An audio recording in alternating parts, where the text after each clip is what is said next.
Let me paint you a picture. Two people walk into the same coffee shop. They both order the same thing, a flat white, maybe a pastry. The total comes to about 600 rupees. One of them pulls out their debit card and taps. Done. The other pulls out a sleek metal card, maybe black, maybe brushed silver, and they tap too. From the outside, the transactions look identical. Same coffee, same price, same 600 rupees. But here's where the story quietly diverges. The first person just spent 600 rupees, full stop. The money left their account and it's gone. The second person, they just earned points equivalent to roughly 9 rupees back on that coffee. They're also inching toward a free lounge visit at an airport. They'll pay their bill at the end of the month, in full, from money they already have, and they will pay 0 rupees in interest, not one. Same coffee, completely different financial outcome. And the difference has almost nothing to do with the card. It has everything to do with what's happening inside their head. Here's the thing that most financial content gets wrong about credit cards. The conversation almost always starts from fear. Credit cards are dangerous. They're designed to trap you. The banks are evil. And honestly, some of that is true. But we've overcorrected so hard that a lot of people are now terrified of an instrument that, used correctly, is one of the most useful financial tools that exists. We talk about credit cards the way we talk about knives in a kitchen. Sure, you could hurt yourself, but you're not going to throw away every knife you own just because the possibility of injury exists. You learn how to hold it properly. The problem is that the financial education most of us received, if we received any at all, was binary. Either credit cards are fine and you can use them casually, or credit cards are the devil and you should cut them up. There's almost no middle ground conversation about how they actually work, what the behavioral traps are, and why people who are already wealthy seem to use them so effortlessly. And that gap in education is not accidental, by the way. Credit card companies make their money from two groups of people: the merchants, who pay a percentage every time you swipe, and the cardholders who carry balances and pay interest.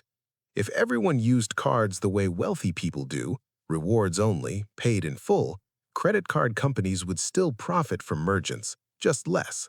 Their real windfall comes from the tens of millions of people who swipe without thinking and then get hit with 36 to 42% interest on whatever they didn't pay off. So when I say rich people use credit cards differently, I don't mean they have access to some secret program you can't access. Most of the cards they use are available to anyone who qualifies. The difference is almost entirely behavioral. It's psychological. It's about the relationship they have with money, specifically with the money they've already decided to spend. Let me explain what I mean. Part 1. The fundamental distinction: debit brain versus credit brain. There's a mental model I want you to understand because once you see it, you can't unsee it. Most people who use credit cards think of them as a way to access money they don't have yet. That's the trap. That's the entire business model of revolving debt. Wealthy credit card users think of them as a way to pay for things they've already budgeted for, while collecting free benefits along the way. The purchase decision comes first. The credit card is simply the mechanism. Here's a concrete example. Say you need to buy groceries this week. You've budgeted 5,000 rupees for groceries. That money exists in your account. Now, do you pay on debit or on credit? If you pay on debit, the 5,000 leaves your account immediately. You get groceries, end of transaction. If you pay on credit, the 5,000 stays in your account for another 20 to 40 days depending on your billing cycle. You get groceries, you also earn reward points, you also get some degree of purchase protection depending on your card. And at the end of the month, when the bill comes, you pay the full 5,000, not from future money, but from that exact same 5,000 that's been sitting in your account this whole time, possibly even earning a tiny bit of interest in a savings account meanwhile. Same groceries, same amount spent, But the second scenario gives you extra benefits that cost you absolutely nothing, as long as you don't touch the money you set aside. That's the fundamental shift. The card becomes a payment rail, not a borrowing tool. Part 2. What the rewards actually look like. Because I think a lot of people have a vague sense of points without really understanding what that means in practice. Most premium credit cards in India and globally operate on some version of points or miles system. Every rupee you spend earns you a certain number of points. Those points can be redeemed for flights, hotel stays, merchandise, or sometimes just statement credit. Let's use a mid-range premium card as an example. A card that earns, say, 3 to 5 reward points per 100 rupees spent. If you're spending 50,000 rupees a month on a card like that, which is not unusual for a household that puts all their expenses on one card, you're accumulating somewhere between 1,500 and 2,500 points a month. Over a year, that's 18,000 to 30,000 points. Depending on the redemption rate, that can be worth anywhere from 9,000 to 30,000 rupees in actual value. Flights, hotel nights, experiences, and you paid zero extra for it because you were spending that money anyway. Now add to that the category bonuses. Most good cards give accelerated points on specific categories: dining, travel, fuel, international transactions. Some give 5 to 10 times the base rate in those categories. If you're strategic about which card you use for which category, the accumulation speeds up significantly. Then there are the lounge visits. This is the one that gets people the most excited, and for good reason. Airport lounges, which used to be exclusively for business and first-class passengers, are now accessible to credit card holders who have the right card. A comfortable chair, free food, working Wi-Fi, sometimes a shower. The value of each lounge visit, if you were to pay for it, is anywhere from 1,500 to 3,000 rupees, depending on the airport and the lounge. If you travel 4 times a year, that's potentially 12,000 rupees in saved costs just from this one benefit. And I haven't even mentioned the insurance benefits: flight delay coverage, lost baggage protection, rental car insurance, purchase protection. These are things that quietly sit in the fine print of most premium cards and that most people never use because they don't know they have them. Okay, I want to talk about something called travel hacking, because it sounds more complicated and more elite than it actually is. Travel hacking, at its core, is just the practice of being intentional about how you earn and redeem rewards so that you can travel, often extensively, at a fraction of the market price.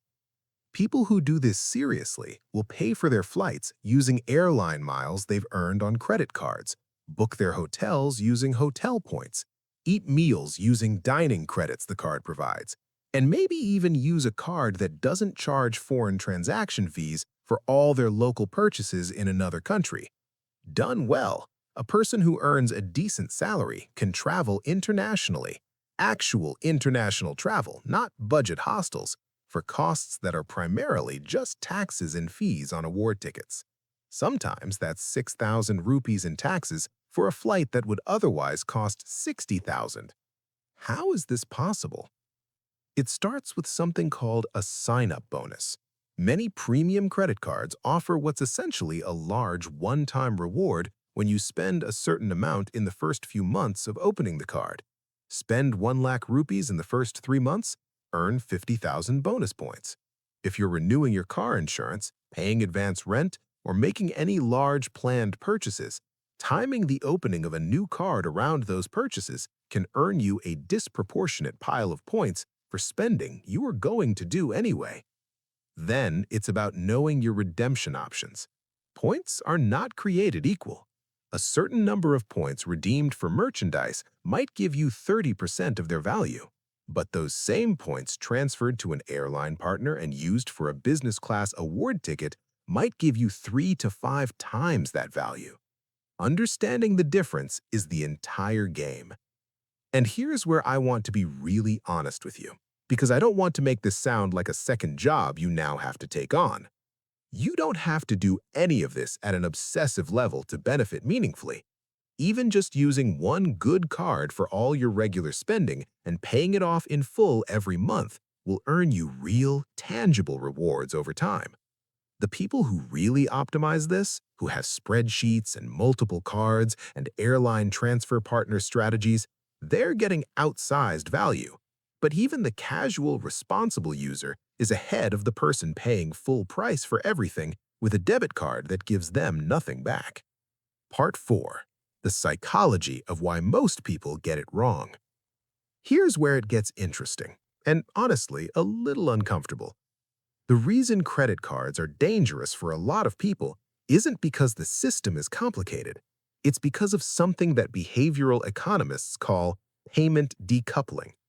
When you hand over physical cash, there's a small but real psychological pain associated with the transaction. You feel the loss. You become slightly more deliberate. When you use a debit card, the pain is reduced. The money leaves your account, but you don't see it as viscerally as handing over a note. When you use a credit card, the pain is almost entirely removed. You're not paying now, you're paying later. And your brain in that moment is remarkably bad at making later feel real. Studies in consumer behavior have shown that people consistently spend more when paying by credit versus cash, sometimes significantly more. Not because they want to, not because they're irresponsible, but because the psychological architecture of the transaction is wired that way. The discomfort of spending is delayed, so the spending itself becomes easier. And this is exactly why credit cards have made credit card companies extraordinarily wealthy and have simultaneously kept millions of people in a cycle of revolving debt. Now, here's the question. If you know this, can you override it? Yes, but it requires one thing. You need to treat your credit statement like a debit account in your mind. The money you spend on the card has to already exist in your bank account. You have to be the kind of person who, when they buy something on credit, mentally moves that money to already spent. Some people do this naturally. For others, it takes practice and systems, apps that track spending in real time, paying the credit card bill immediately after each large purchase rather than waiting for the monthly statement, setting up autopay for the full balance so that carrying a balance never becomes an option. The wealthy people who use credit cards brilliantly are not doing so because they have more willpower. They're doing so because they have systems, mental or practical, that make the right behavior the default behavior. Part 5. The credit score dimension. One more thing before we get to the mindset shift, and I promise I'll keep this brief because it's genuinely simple. Using a credit card responsibly over time builds your credit profile. In India, this is your CIBIL score. Globally, it's your credit score under various bureaus. A strong credit score is not just a number, it's leverage. It determines whether you can get a home loan and at what interest rate. It affects your eligibility for business credit. In some countries, it even affects rental applications and insurance premiums. People who never use credit at all sometimes have surprisingly poor credit profiles, not because they've done anything wrong, but because the system has no information about how they handle borrowed money. Using a card for regular expenses, paying in full every month, and keeping your utilization below 30% of your limit builds a credit profile that opens financial doors over years and decades. Another free benefit, just sitting there. I want you to pause for a second and sit with something. Everything I've described so far, the rewards, the travel hacking, the credit building, none of it is secret. It's not behind a velvet rope. The information is publicly available. The cards themselves are available to anyone who meets the income and credit requirements. So why don't more people do this? I think it comes down to a few deeply human things. The first is fear. If you've ever been in credit card debt or watched someone you love struggle with it, the entire instrument can feel poisoned, dangerous, better avoided entirely. And I understand that, I genuinely do. But fear when it becomes avoidance doesn't actually protect you. It just means someone else gets the benefits you could have had. The second is something I'd call a complexity illusion. Rewards programs, transfer partners, lounge access, sign-up bonuses. When you first encounter this ecosystem, it can look like a labyrinth, and some people, when faced with complexity, simply don't engage. They default to familiar tools. They stick with what they know. But here's what I've noticed about most things that look complicated from the outside. They have a core that's actually quite simple. And the core of all of this is just four words: spend, earn, pay, repeat. You spend money you were going to spend anyway. You earn points or miles on that spending. You pay your bill in full every month, no exceptions. You repeat. Everything else, the optimization, the transfer partners, the category bonuses, that's the advanced layer, and you don't have to touch it to benefit meaningfully. The third thing, and this is the one I want to spend the most time on, is that a lot of us were not taught to think of ourselves as the kind of people who do things like travel hacking or optimizing credit card rewards. There's a subtle but powerful story many of us carry, especially if we grew up in households where money was tight, that says things like, "That's for other people. That's for people who already have money. That's not how we do things." And that story, more than any credit card interest rate, is the real cost. Because the systems that generate wealth are not morally neutral. They're set up to reward people who know how to navigate them. And when you opt out of learning, out of any kind of discomfort with the tools, you don't protect yourself. You just make yourself less equipped. The mindset shift isn't about becoming obsessed with points. It's about deciding that you are the kind of person who understands how these systems work, who uses them deliberately, and who captures value that would otherwise flow past you unnoticed. That decision, that one internal shift, is worth more than any single rewards card. All right, let's talk about what you can actually do in a grounded, realistic way. I'm not going to tell you to open 5 credit cards tomorrow. That's not the advice. The advice is to start exactly where you are and move one step at a time. Step 1. Clarify your current relationship with spending. Before any card conversation, you need honest clarity about one thing. Can you trust yourself to not spend money you don't have? Because if the answer is genuinely no, if you've had trouble in the past with spending more than you earn, then the first work is not card selection.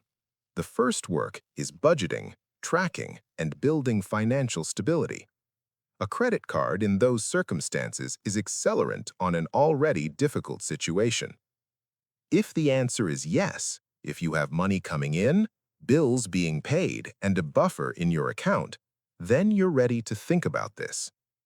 Step 2. Start with one good card that matches your actual lifestyle. Don't pick a travel card if you travel once every 2 years. Don't pick a dining card if you mostly cook at home.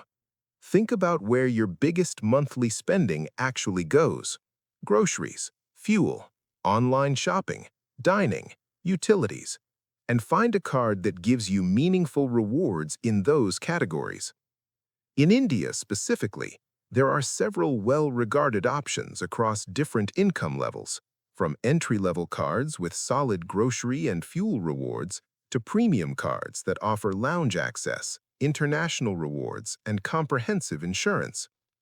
I'd encourage you to research the options that match your approximate monthly spend, because card selection is genuinely personal. Step 3. Set up systems that make paying in full automatic. This is non-negotiable.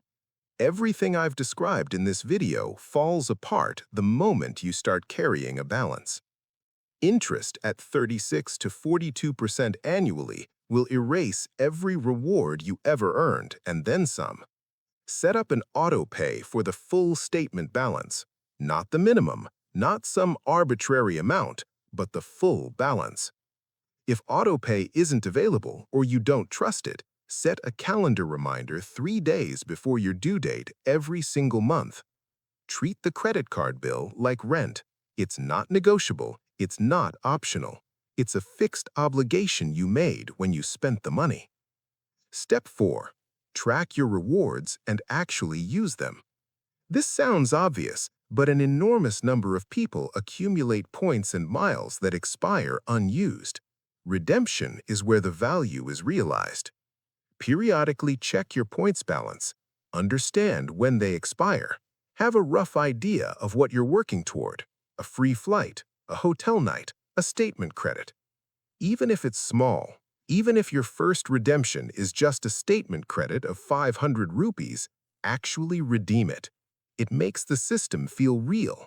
It builds the habit of thinking of your rewards as actual money. Step 5. Learn one new thing about the system every few months. Not every week, not every day. Every few months. Go a little deeper. Learn about lounge access on your card. Learn about the airline partners your points can transfer to. Learn about what travel insurance your card provides. Slow, steady accumulation of knowledge compounds, just like the rewards themselves. One person I think about is a salaried professional. Nothing exotic about their income, nothing extreme about their lifestyle, who decided about 3 years ago to put all their family expenses on one card and pay in full every month. Over those 3 years, they've accumulated enough points for 2 return economy tickets to Southeast Asia. They didn't change their spending. They didn't optimize aggressively. They just redirected existing spending through a single card and paid attention to what they were earning. That's it. That's the whole story. There's something I want to leave you with that goes beyond credit cards. When we watch wealthy people do things that seem effortless, negotiate better deals, use financial instruments smoothly, travel on rewards points, it's easy to assume that the ease comes from the wealth, that they can afford to be relaxed about money because they already have enough. But I think it's actually the other way around, at least in part. The ease comes from a relationship with money that was built over time, a relationship based on understanding systems rather than fearing them, a relationship that says, I'm going to figure out how this works and I'm going to use that knowledge. That's learnable. It's not innate. It's not inherited, or at least it doesn't have to be. The version of you that understands credit card rewards, pays in full every month, occasionally books a flight on points, and never pays interest, that version of you is not some distant, idealized person. It's just you with a little more information and a couple of slightly different habits. And I want to be clear, this is not the most important financial thing you can do. Building an emergency fund is more important. Not carrying high-interest debt is more important. Investing for the long term is more important. Credit card rewards are a nice, real, meaningful benefit, but they're the icing, not the cake. The people who use credit cards brilliantly are also, almost universally, the people who have their fundamentals in order, who have savings, who invest, who don't live paycheck to paycheck. The card optimization is a layer on top of a solid foundation, not a substitute for one. So if you're still building that foundation, that's okay. That's actually the most important thing you can be doing. Keep building. And when the foundation is solid, know that tools like this are waiting for you, available, real, and more accessible than they look from the outside. Progress beats perfection. A step forward beats standing still. And understanding, even partial, even imperfect, is always better than avoidance. You're here. You're paying attention. That's already ahead of where most people are. See you in the next one.